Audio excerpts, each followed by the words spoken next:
Okay, hello everyone, and welcome to the Black Box Podcast, Part 3 on the case of Missy Bevers. And this Part 3 is going to be a little different, mostly for the fact that it's only going to be sort of clarifying some of the previous statements, because there were some things that were expressed in the earlier discussion on the case of Missy Bevers from Midlothian, Texas.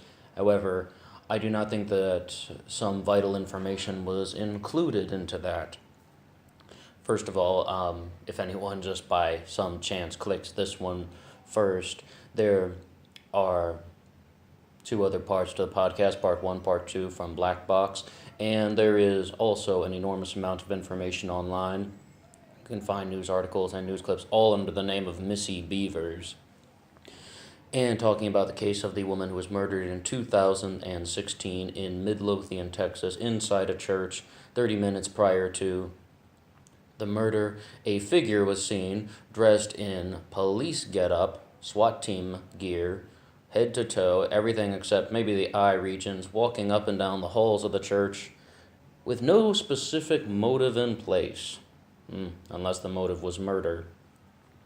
One of the largest details that needs to be looked at this is something discussed in part 2 of the podcast, where across the street, diagonally from the church, there's the sporting goods store, and I mentioned that a silver Nissan Altima pulls into the parking lot kind of awkwardly at 3 a.m., cuts off their lights as soon as they enter into the parking lot, drives around in a circle, turns their lights back on, then drives in reverse, and sort of waits for a while. Now, why is this so important? And I do think that it is connected to the crime. However, the real important detail that needs to be said is the police can track things like this very easily. All they have to do is just look at who is registered to a Nissan Altima, a silver Nissan Altima, or a white Nissan Altima in Midlothian, Texas. They can get this information very easily. This material and this method even helped us solve the case of Zhang Ying recently in 2017. Just having a description of the car and a video of the car allowed them to just look at, who owns a car of that model in the area, and it's completely available to the police. They just see who is owning a Nissan Altima, a silver or white, in Midlothian, Texas at the time of 2016, and they investigate that person. The awkward behavior of the car really appears to be just too awkward to ignore. And that's why I really feel that there is some large connection with that. And if they weren't able to find any connection, which I hope they did just investigate through that method which I just mentioned, if they did investigate and they didn't find anyone connected to that particular model and color of a car, that really tells me then, using the sort of Master Yoda logic, that then perhaps that car is not registered to anyone in Midlothian. And it's just, this is somebody from outside of the town. This is somebody who was not a direct acquaintance of Missy Bevers, and this is someone who was a paid professional who had been paid to take Missy Bevers' life. Someone had been paid for the murder, a hitman or a hit woman. If the car had been belonging to anyone in Midlothian, there should have been a very, very concrete paper trail leading the police to that car.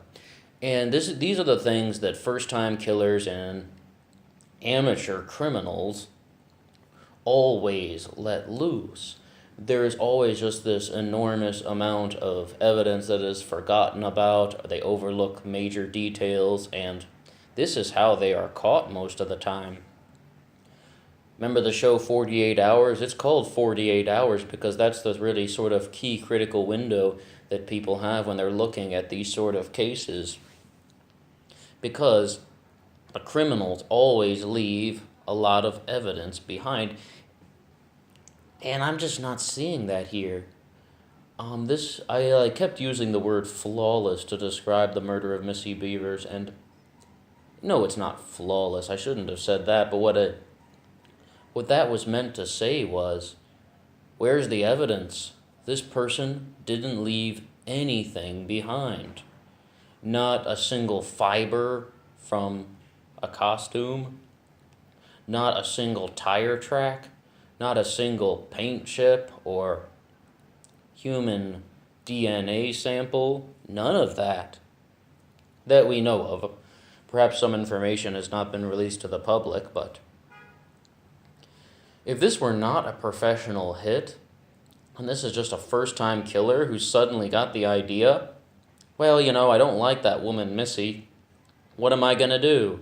Oh, well, maybe I'll put on a bunch of police gear and I'm going to wait for her in a church and beat her to death with a hammer, and then maybe stab her a few times. If they were to approach it like that, wouldn't there be more evidence left behind? Wouldn't there be many more fibers from the police uniform?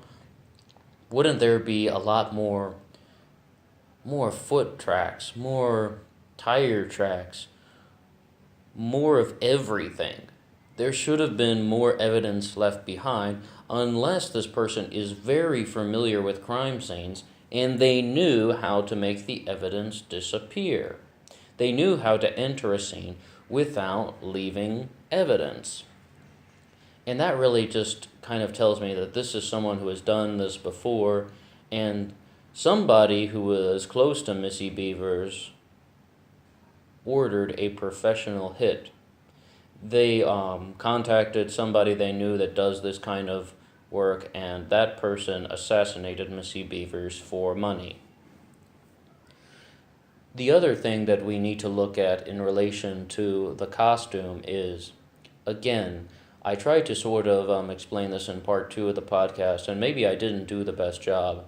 So again, to clarify, if this were a costume that were purchased online, there would again be a very concrete paper trail. The police can just look at those records. They always can. Who purchased the police costume in Midlothian, Texas? Who purchased the SWAT team and riot gear in Midlothian? And one of the biggest theories as to why that didn't happen is this was something that is makeshift. It was assembled over time. They believe that most of the police costume is actually just ordinary black clothing. The helmet might be a motorcycle helmet, a dirt bike helmet, or something that is not official police gear. However, what people do not seem to disagree on is that the vest that has the words police written on the back is a real authentic police vest. And yes, those can be purchased. And one of the commenters was even saying that you can purchase those on eBay for $20. So one of the things about that is, if someone were to make any online purchases, wouldn't there be just a very clear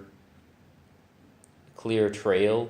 We're talking even one article of clothing that would be seen in that video. Someone bought a helmet. Someone bought a police vest. Wouldn't that show up to the police? How can this investigation go on for so long and the police will have no leads? All of these things should be documented in some way, and they should be leaving large amounts of evidence behind. That tells me that this is somebody who did not have a lot of familiarity with Midlothian. I do think the person had visited the church at least once before. I think it looks like the church had already been scouted out. All of the behavior of the person in the police outfit appears very unnatural, or at least it is very fake. They're showing fake interest in things, like opening a door and just looking completely surprised. What?